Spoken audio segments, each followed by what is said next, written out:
Assalamualaikum warahmatullahi wabarakatuh.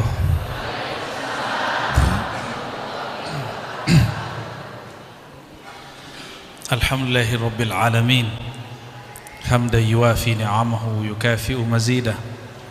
Asyhadu an la ilaha illallah wa asyhadu anna Muhammadan abduhu wa rasuluh.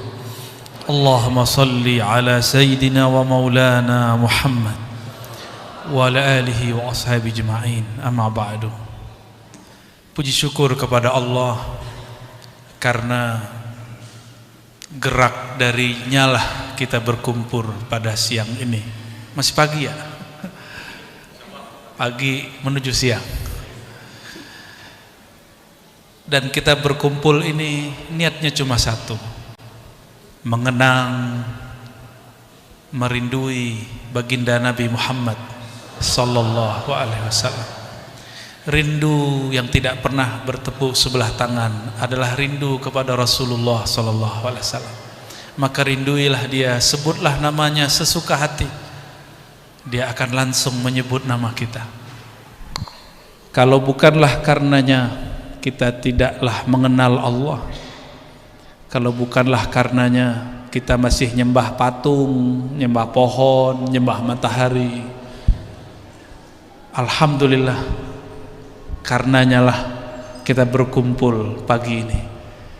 Maka salah satu hal yang pantas dilakukan oleh seorang pecinta, tanda terima kasihnya, tidak hanya mengikuti ajarannya secara formal, tapi juga menghidupkan rasa cinta kepadanya.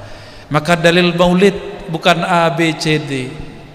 Dalil maulid, kalimat yang ada di situ, mahabbah, cinta kepada Rasulullah sallallahu alaihi wasallam. Kita tidak menuduh orang yang tidak maulid tidak cinta, tapi mungkin cara mencintainya berlainan. Meskipun mereka menganggap kita ini pembid'ah, tidak masalah. Para pecinta yu'mi wa yusim, telinganya akan ditulikan dari kata-kata negatif, pandangannya akan dia butakan dari objek-objek yang buruk. Cinta sama Rasulullah sallallahu alaihi wasallam, ya sudahlah, biarin aja orang ngomong bid'ah, kita kan punya dalil sendiri ya. Bapak Wakil Bupati yang dimuliakan Allah, semoga dianugerahi amanah dan keadilan di dalam kolbunya. Umara kalau mau jadi wali, wiridnya dua itu, amanah adalah, amanah keadilan, itu wiridnya.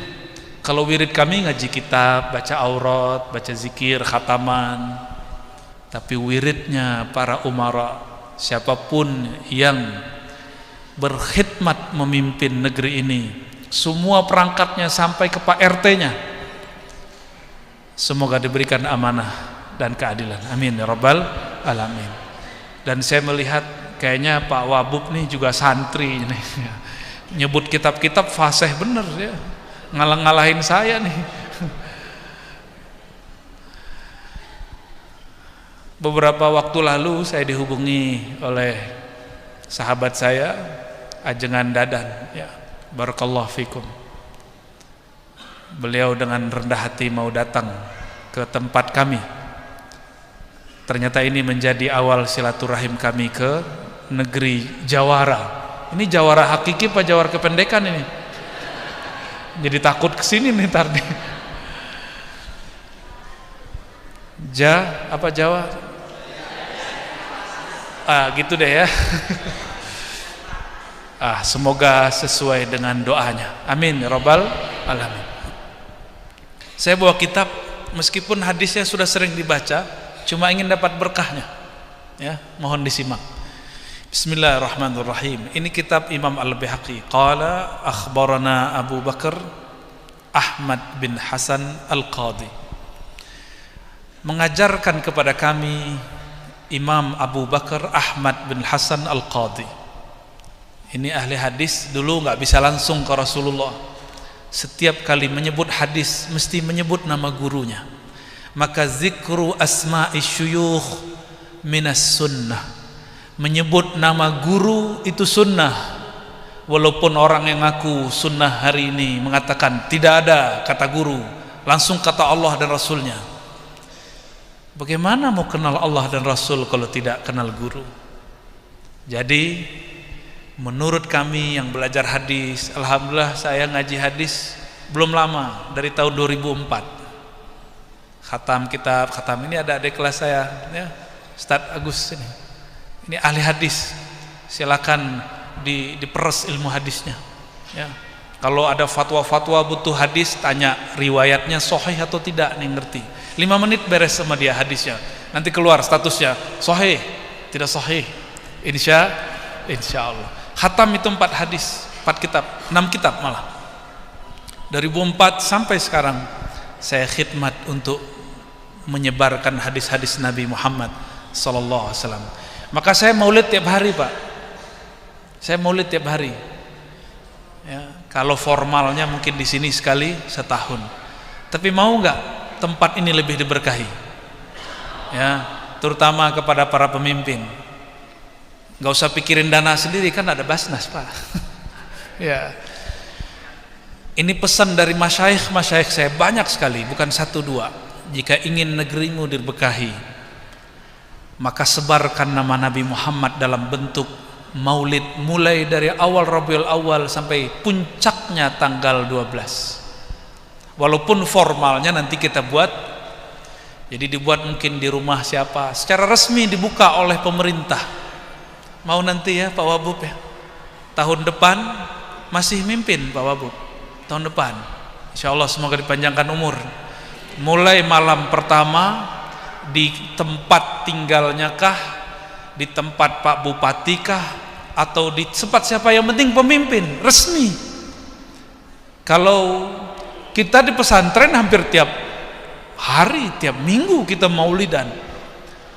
Namun ketika kekuatan ulama sudah bersatu dengan umara, tunggu kebangkitan Islam insya Allah. Makanya syaitan nyamar lewat orang yang berfatwa, apa katanya, maulid bid'ah.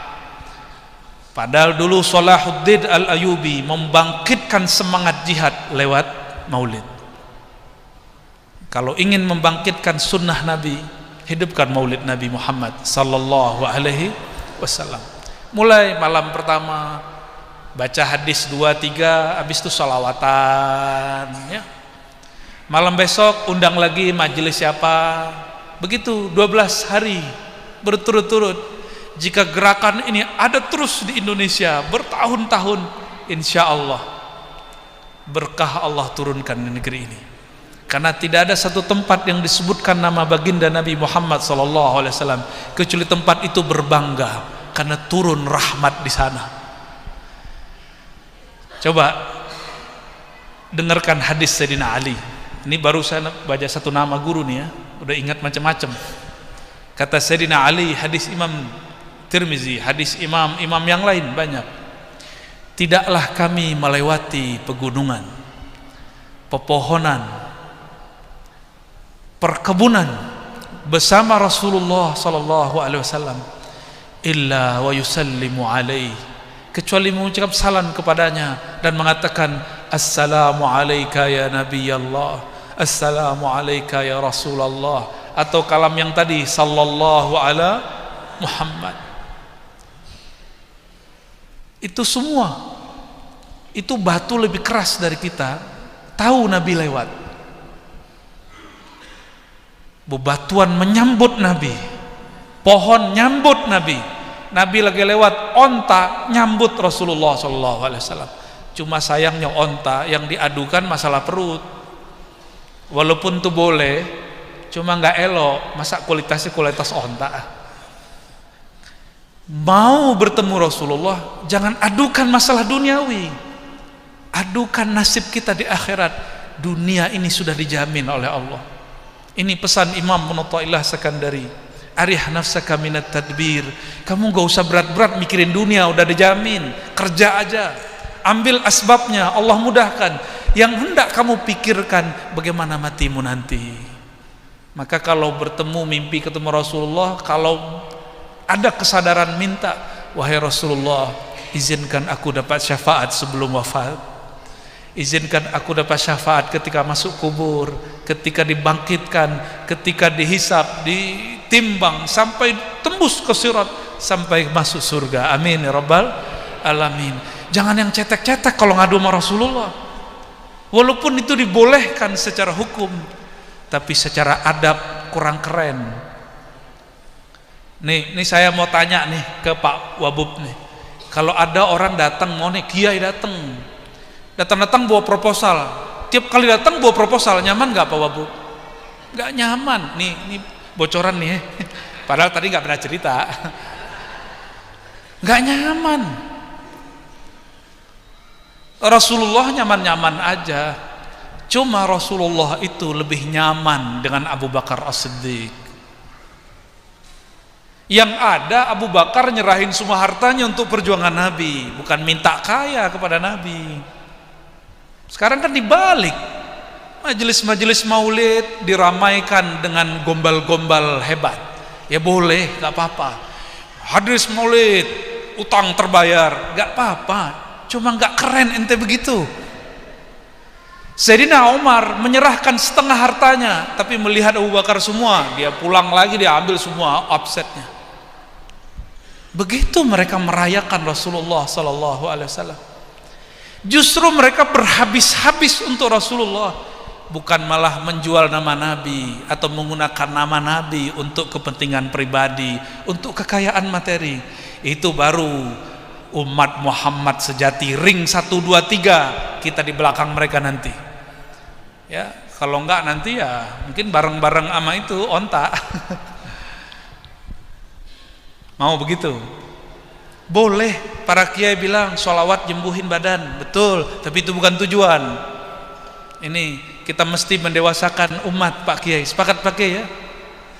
Kita dapat ijazah banyak, wirid-wirid biar kaya, terbayar utang. Tapi yang ijazahin saya nggak kaya-kaya Pak. Ya.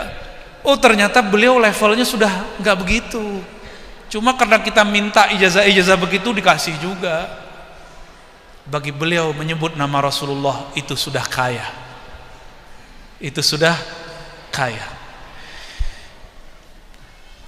Wa Abu Sa'id Muhammad bin Musa ibn Fadl, beliau berkata, qala akhbarna Abdul Abbas Muhammad bin Ya'qub, qala hadatsana Muhammad bin Ishaq As-Saghani, qala hadatsana Mu'az bin Hani, qala hadatsana Ibrahim bin Tahman, qala hadatsana Budail bin Maisarah an Abdullah bin Syaqiq an Maisarah al-Fajr qala qultu ya Rasulullah. Sahabat Nabi namanya Maisarah. Maisarah ini bukan perempuan ya. Maisarah nama laki-laki dulu. Ya. Kalau di Indonesia ya, sebenarnya nama ini boleh laki, boleh perempuan. Ada juga seperti Hafaz, itu boleh laki, boleh perempuan. Ada juga Khuzaimah. Khuzaimah itu boleh laki, boleh perempuan. Kalau Dadan gitu ada nggak perempuan? Nggak ada ya. Kalau Agus gitu ada nggak? Nggak ada ya. Maaf Pak Wabub ya. Karena Pak Wabub pernah nyantri, tahu loh canda-candanya kiai tahu ya. Maisarah al-Fajr bertanya, wahai Rasulullah, mata kunta nabiyya. Di riwayat Imam Tirmizi, Abu Hurairah berkalam, qalu ya Rasulullah, mereka para sahabat bertanya. Berarti Abu Hurairah enggak dekat Nabi waktu itu, agak jauh. Seperti ini orang rame, tiba-tiba ada satu orang nanya. Abu Hurairah enggak lihat, cuma kedengaran suaranya. Wahai Rasulullah, mata kunta nabiyya, kapan engkau jadi nabi? Oleh Abu Hurairah kedengeran. Beliau ini kan wali, santri pojokan Abu Hurairah. Khidmat. Abu Hurairah itu khidmat, tinggalnya di masjid. Beliau merasa nggak berhak duduk di dekat-dekat imam, dekat sahabat Abu Bakar, Umar, Utsman, Ali. Dan Abu Bakar ini kayak kita santri yang pernah nyantri. Kalau Pak Wabu pernah nyantri, walaupun duitnya banyak, orang tuanya kaya, jika ada yang bawa makanan, berebut nggak? Nikmat jadi santri itu. Yang nggak pernah jadi santri, ya salam ya. Itu bukan menyedihkan Pak, itu indah. Ada yang bawa rambutan, udah busuk-busuk, berebut kita. Nikmat, alhamdulillah, karena ada barakah fil jamaah. Abu Hurairah cuma dengar. Maka Abu Hurairah dalam hadis Imam Tirmizi mengatakan, qalu, ada orang berkata, mereka berkata, wahai Rasulullah, kapan engkau jadi nabi? Ternyata oleh Imam Baihaqi ditemukan riwayatnya dari Abdullah bin Syaqiq dari Maisarah Al-Fajr. Orang yang nanya siapa? Maisarah. Ada namanya Maisarah? Ada namanya Maisarah? Sarah ada enggak? Maisarah Al-Fajr. Pertanyaannya berat. Ini pertanyaan kelas intelektual, spiritual. Jadi ini bukan sahabat seperti tadi ya, onta datang urusan perut. Ini sahabat enggak nanya begitu. Enggak seperti sahabat Badui datang ke Nabi nantang, kalau ente betul Rasulullah, pindahin tuh pohon, panggil pohon. Itu orang Badui. Ini bukan Badui. Orang Badui tidak terpelajar, tapi mereka cinta kepada Rasulullah sallallahu alaihi wasallam. Sedangkan ini dia terpelajar. Orang-orang terpelajar di zaman itu penasaran, hakikat Nabi itu siapa sebenarnya? Kapan beliau jadi nabi? Kok namanya sudah ada di kitab-kitab terdahulu? Salman Al-Farisi itu umurnya panjang, umurnya lebih dari 200 tahun. Imam Zahabi menyebutkan dua riwayat, 350 tahun, 250 tahun. Kalau 300 kepanjangan, ketuaan, saya ambil yang paling kecil, 250 tahun. Pernah beragama Majusi, pernah jadi Yahudi, mempelajari kitab Yahudi, bukan jadi Yahudi, dan pernah mempelajari Bible. Apa kata Salman Al-Farisi? Aku dikabarkan guruku oleh gurunya yang terakhir, wahai Salman, pergilah engkau ke negeri yang banyak pohon kurmanya, yaitu Yathrib. Ini zamannya orang yang disebutkan dalam kitab suci kita telah muncul. Itu Salman kerja, duitnya banyak. Ini jahatnya orang Badui nih.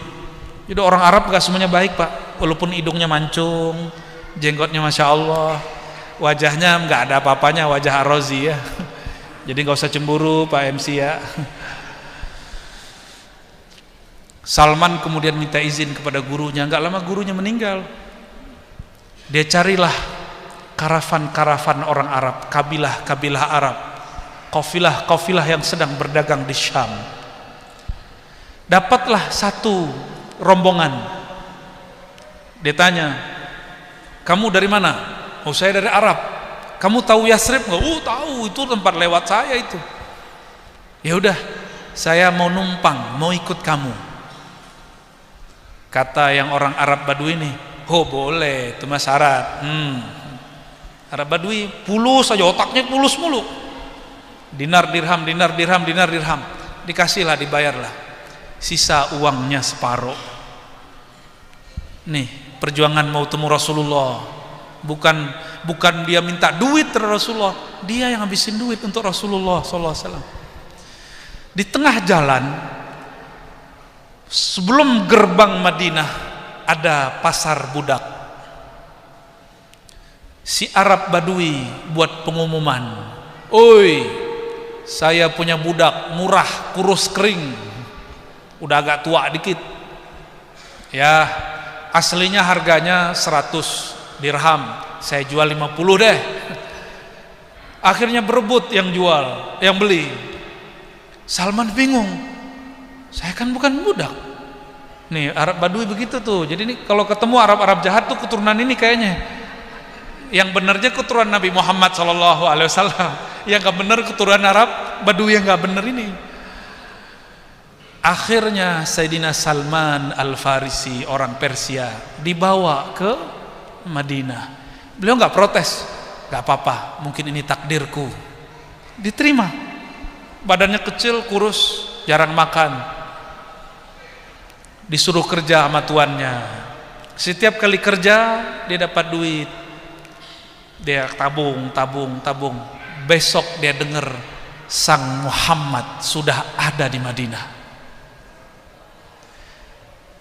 Dia ingat-ingat gurunya ngomong di dalam kitab suci kita, Sang Muhammad menolak sedekah, menerima hadiah. Kalau Pak Kiai nerima dua-duanya ya. Bener Pak Kiai ya? Bukan Habib, bukan Sayyid juga. Walhasil dia tabungannya dia buka, belum banyak. Dia ambil, dibeli roti yang paling enak. Lalu dia cari tahu di mana Rasulullah tinggal. Ternyata Rasulullah tinggal di dekat masjid, di rumah Abu Ayyub Al-Ansari. Ternyata Rasulullah masuk ke Madinah, itu onta nggak mau turun, nggak mau berhenti. Semua gang mengatakan, semua kabilah mengatakan, wahai Rasulullah, tinggallah di komplek kami, tinggallah di kampung kami bangunkan rumah, kami bangunkan masjid. Apa kata Nabi Muhammad sallallahu alaihi wasallam? Da'hu, biarkan kendaraanku, ontaku, fa innahu ma'murun, karena dia sedang diperintah oleh Allah. Mau berhenti di mana? Tahu-tahu diberhenti di kampung horor. Berhentinya di depannya ada kuburan tua, kuburan orang musyrik. Tanah di sampingnya milik keluarga Abu Ayyub Al-Ansari. Kok kuburan tua? Karena tanahnya tidak ada yang minat. Jadi Nabi ini kalau bangun masjid di tanah yang tidak konflik. Ini pesan buat para kiai, bangun pesantren jangan di tanah konflik. Seperti Rasulullah sallallahu alaihi wasallam ya. Jangan nafsu sama tanah. Rasulullah ditawarkan tanah berhektar-hektar, nggak minat. Gak minat beliau, tanah gak bisa dibawa. Akhirnya baginda Nabi Muhammad SAW bangun masjid kecil di bekas kuburan tua. Itu kuburan dipinggir-pinggirkan, digali, dipindahkan. Rasulullah tinggal di rumah Abu Ayyub Al-Ansari untuk sementara waktu sampai kamarnya jadi. Salman Al-Farisi minta izin masuk ke rumah beliau. Dibawa. Apa kata Salman? Wahai Muhammad, masih nguji, belum ya Rasulullah. Hei Muhammad, ini hadiah dari Al-Fakir Salman. Di samping Rasulullah ada Abu Bakar As-Siddiq. Waktu itu belum rumah Abu Ayyub sebenarnya. Langsung digeser, padahal Rasulullah juga seorang manusia, butuh makan. Langsung digeser. Kul ya Abu Bakar, makanlah wahai Abu Bakar. Kata Salman, checklist satu, wah ini calon nabi bener. Jadi Salman ini orang ilmiah. Orang-orang ilmiah baru percaya kalau sesuai indikator ilmunya. Pertama, tidak terima hadiah, tidak terima sedekah.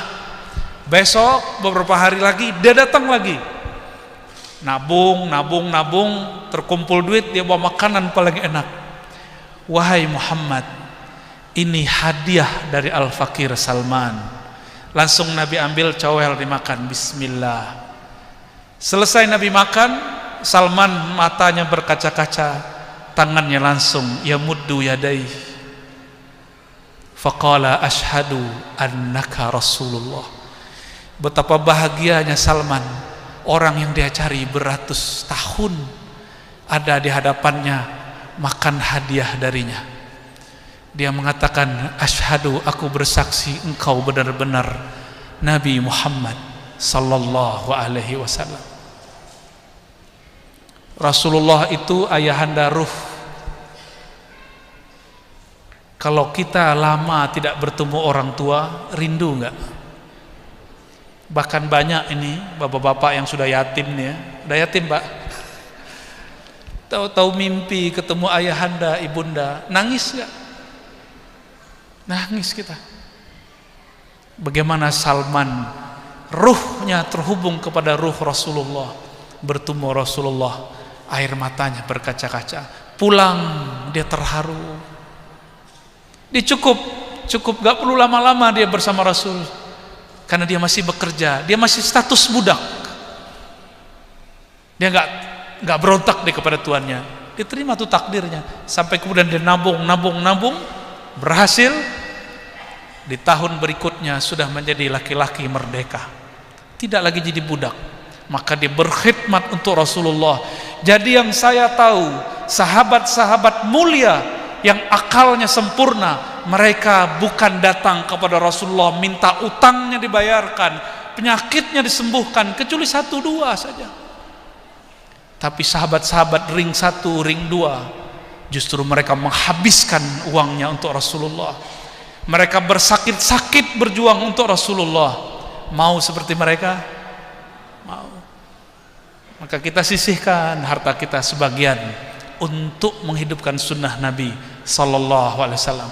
Jadi saya harap kajian ini tidak hanya seremonial, sepakat, tapi di situ ada oleh-oleh kita bawa pulang. Tahun depan saya tunggu kabarnya. Ya, semoga hidup. Kalau perlu dibuat festival Maulid, 12 hari 12 malam. Ada Simtu Duror, ada Maulid Barzanji, macam-macam. Ya, semua diingat. Ya, semoga diingat. Itu tempat-tempat yang disebut nama Allah, nama Rasulullah di langit terlihat seperti cahaya. Jika masjid ini disibukkan dengan festival nasyid, solawat, itu sahabat malaikat-malaikat yang ada di langit, mereka nanya, itu tempat apaan tuh?